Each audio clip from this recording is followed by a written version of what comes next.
This is Jets FM on the OFN as we continue our preview of the New York Jets 2021 season with episode 3, the running back room, and new running back coach Taylor Embry, who has an interesting mix that includes Pirine trying the right side again, turning the corner, looking for the end zone. Did he get there? He did. Stage is a receiver. Wake Forest is also a top 2 pick. Look out, Carter's in the secondary and down the sidelines. It's a foot race. Can they catch him? They cannot.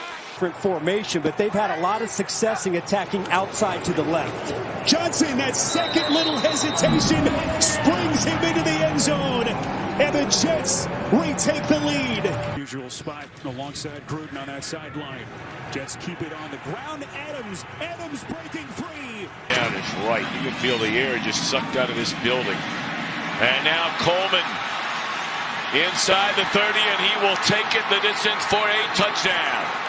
Second down and 8. Darnold.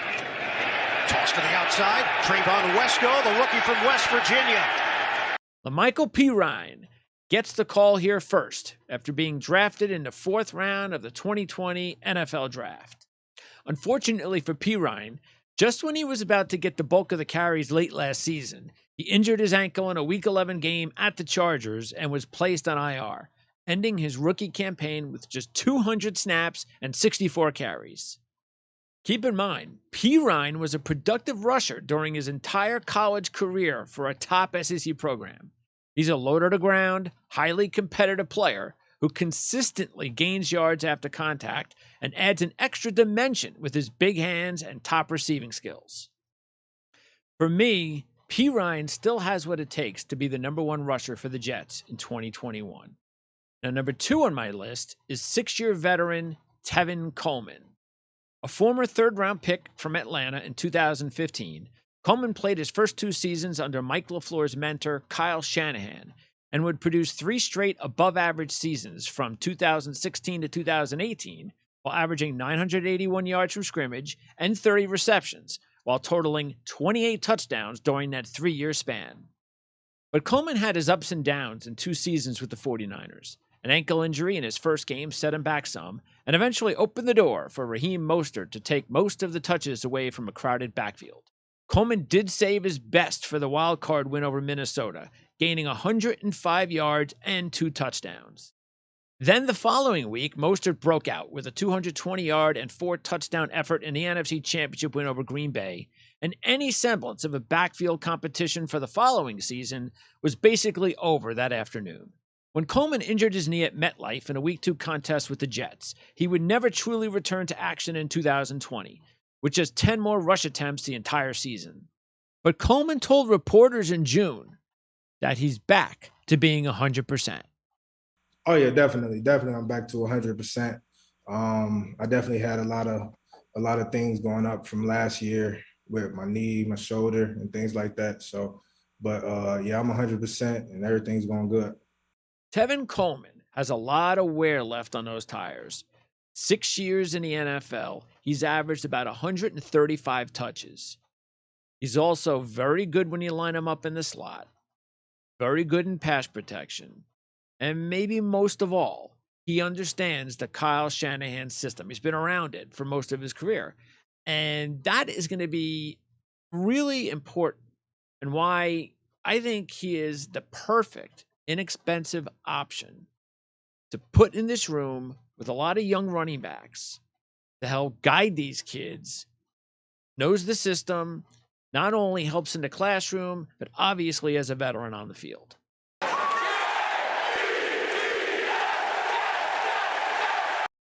Number 3 in our backfield is rookie Michael Carter. The 5'8", 4th-round pick played 44 games at North Carolina in 4 years, making starts each season and leading the team in rushing the last 3. In 4 years, Carter gained 3,404 yards on the ground and caught 82 passes. Carter has good patience when he runs, has excellent contact balance with tremendous vision, speed, elusiveness, and burst. He ranked in the top 10 nationally in 2020 with 29 carries of 15 or more yards. And even though he's not the tallest back, Carter can run through initial contact and break tackles, evidenced by the fact that he ranked in the top 10 nationally in 2020 for yards after contact and missed tackles forced. Carter should be a perfect fit for the Jets in their new wide zone blocking scheme with his elite stop and start ability. He talked about how the scheme is something he is remarkably familiar with. Yeah, I think my change of direction and stop and start ability, I think it complements this system well. I've been running in pretty much wide zone since I was born, so it's something that really comes natural to me. And so I'm just like, it's one of them systems where like we ran some of that in college, and we ran a lot of it in college, and even in high school I did. So, and even in youth football I did. So I'm very familiar with it, and so I'm just excited to get in the system.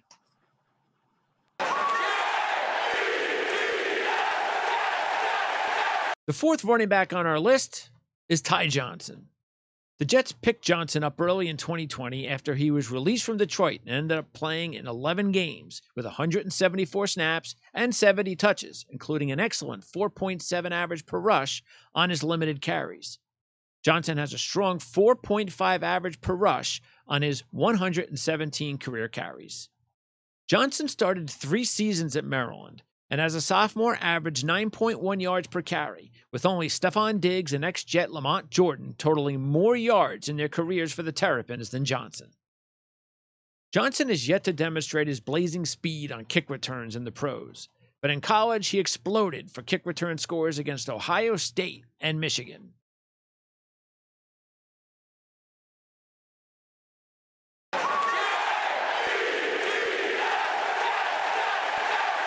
The final running back on our list is Josh Adams. Adams was surprisingly not drafted in 2018 and still found a way to produce as a college free agent with the Eagles, leading the team with 511 yards on 120 carries and 3 scores. Recall, it was Jets GM Joe Douglas who was the VP of player personnel for Philly when the Eagles signed Adams following the draft. After he was released prior to the 2019 season, it was Joe Douglas yet again who gave Adams another shot in the pros, this time with the Jets. And last season, Adams made the most of his limited opportunities with a 5.4 rushing average and 2 touchdowns on just 29 attempts.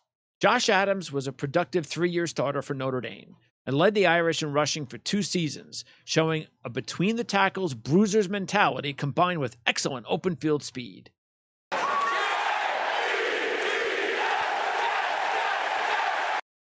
You have to go back to the 2015 season. That's the last time the Jets fielded a true fullback, Tommy Bohannon.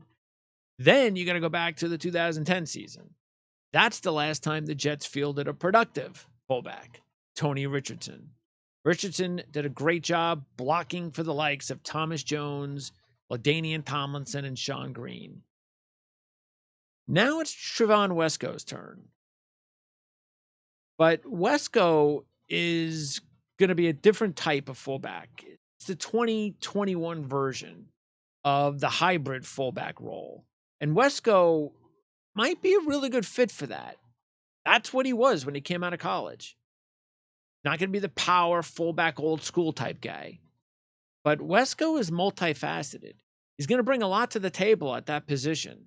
And it's going to be interesting to find out if offensive coordinator Mike LaFleur can get the best out of him.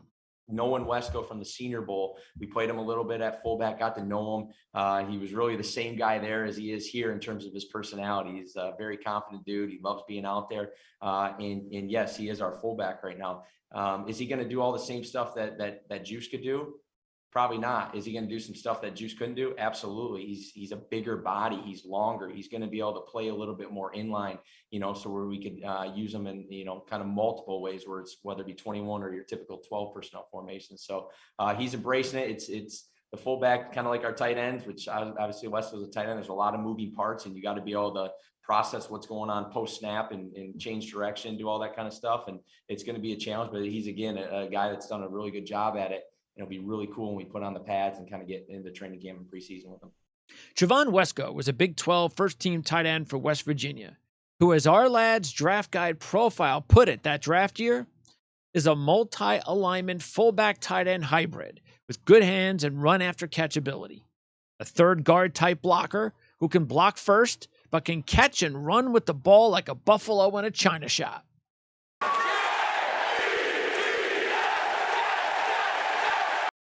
As we close out the running back room preview for the 2021 season, I believe there's a lot to be excited about. I think this is the deepest running back room, and that includes Mr. Wesko. I think this is the deepest running back room the Jets have had in a very long time. I can't remember the last time the Jets could go 5 deep at running back, because I think they can in this system. With the right running game, with the right scheme, with the right blocking, with the right coaching, I trust any of these 5 guys. And it starts with P. Ryan, and I put him at the top of the list because I just think he deserves another chance. Last season was just a wash. Rookie, no off-season time because of the pandemic. He gets an opportunity this offseason to get that back. Yes, it's a new coaching scheme and a new staff and all that, but that's okay. You're talking about a kid that was really a solid all across the board running back for an SEC, a top SEC team, Florida. So that, you know, he went up against the top SEC defenses, which were the top defenses in the nation over his career, and he was productive every season. He was like the number 1 running back for Florida, and that says something. And also a big advantage that a lot of these running backs have on this unit, including P. Ryan. Most of them can catch. You know, P. Ryan has excellent hands, and that's going to be a key piece of his ability to stay on the field. And of course, for the offense. Then you look at the other young running back, Michael Carter, this year's draft pick. Again, excellent hands. I mean, this guy can catch. You know, it's amazing. I mean, you look at somebody like Tevin Coleman, the veteran, and you put on the film, and you see how Atlanta used Coleman and even San Francisco, but you see how the Shanahan-type offense, they want to be able to use these running backs almost like, you know, a secondary receiver option or a third or a fourth, somebody that you can line up in the slot. So just imagine what you can do here. It doesn't always have, look, you can actually go in, you can have Herndon, you can have Wesko, you can have Michael Carter, and you can have Tevin Coleman. You can have them all on the field at the same time. And that just gives you so many different matchup opportunities. And that's what the offense is about. Again, you always want to create mismatches in this league. And when you have running backs that have the receiving capabilities of P. Ryan, of a Carter, of a Coleman, of a Ty Johnson, you know, even Josh Adams can catch the ball. And obviously we've got Wesko. So this is going to be look, there's no question that we have yet to see it. And we could just get all excited and talk all we want. But again, I just think that when you look over as a Jet fan, the history of the backfields that they've had, yes, they've had better backfields. I just mentioned with the fullback situation, you know, Thomas Jones and the Jones-Green combo and Curtis Martin, of course. I mean, look at the damn template we have here, and he's the man. But the depth of the running back room, I've never seen it like this before. I think this running back room is perfect for what this offense wants. This scheme, this running back room, talent-wise, is better than what San Francisco had. I truly believe that. I mean, who knew who Raheem Mostert was? Okay? So that's the point. These guys, every one of them, all top 5 guys, P. Ryan, Carter, Coleman, Johnson, and Adams, all had more productive college careers than Raheem Mostert. And look what Mostert was able to do with the offense. Okay? And I'm not saying Mostert is not a good running back. Just the point is that the talent is there. They had all these guys had productive college football careers because they're all talented football players. But you have to get them into the right system, and I believe they are in the right system. P. Ryan can catch. He is somebody that is going to do a lot of good for the Jets. He just has to stay healthy and really needs confidence-wise to get off to a good start and stay healthy this season. That's all going to help in the confidence potential issues down the road. Then you look at Carter. The more I look at Carter, the more I get excited about him. I mean, the only thing Michael Carter doesn't have is length. That's it. And yeah, he may not be Ty Johnson's speed either. And he's not that big guy that you want one of those big running backs. But the kid doesn't go down very easily because if you take a look at him, the thighs, I mean, you just don't bounce off of defenders because of determination. You better be well equipped down there. That combination of desire, you got to have the build. And that's why a lot of times for running backs, I'd rather have a little bit, as far as your build and your physique, I'd have a little bit more toughness there than a couple of inches. And I think for Michael Carter, it's worked out perfectly for him. And Michael Carter in this system can be phenomenal. And then you got Ty Johnson, who has got tremendous speed. And the Jets, the Lions, nobody's taken advantage of this yet. And I believe this is going to be the coaching staff that will take advantage of Ty Johnson. Because when he's on the field, he makes plays, and he's been able to do that without really good talent around him. So just wait to see what happens when there's more holes that open up. And you got a guy that's that fast, and I'm surprised. Now, look, I don't know what the situation is going to be in the return game, but I don't know how Ty Johnson doesn't get a true opportunity to be the number one kick returner on this team with his speed. And then, of course, you've got Adams, who had a very good college career, some injuries later in his career, but comes into the pros, doesn't get drafted, leads the NFL team as a rookie. I know it was only off over 500 yards, but still leads him in rushing. And then because there were so many injuries, that's the whole reason he got the gig. And then everybody's healthy, and it's a deep running back room. And who leaves? It's always that college free agent guy that goes. So the Jets pick him up. He plays last year. He gets an opportunity. He does a good job. Again, on a below average offensive line and a bad football team, he still produced. So I just think you're looking at a very talented running back room. And even Tevin Coleman, he's the elder statesman, of course, but he's going to bring the ability of, I know the system, and I'm sure the running backs who may not be familiar with the system as much, going to need to go to someone. It's not always going to have to be Taylor Embry. Tevin Coleman's there. You can pick his brain. And Wesko, look, Wesko he wasn't drafted in the 4th round because that was a bad draft. That's where Wesko was supposed to go. And when we went over a scouting report, that is exactly who Trevor Nowesko is. And we haven't seen any of that in his first couple of years. And I believe this is going to be the staff that is going and the team that is going to get the most out of Trevon Wesko. Look, this is it for him. He's going to be the number one fullback. If it doesn't work out for him, he's going to be one of these guys who just hangs around the NFL for a few years, and then that's it. I don't think that's Trevon Wesko. I think that he's another guy that is got to be just loving the fact that this particular staff and scheme has come to town. And I think that they're going to figure out a way to get the very best out of Trevon Wesko. So that's the running back room. That's episode 3 for our preview of the New York Jets and the 2021 season.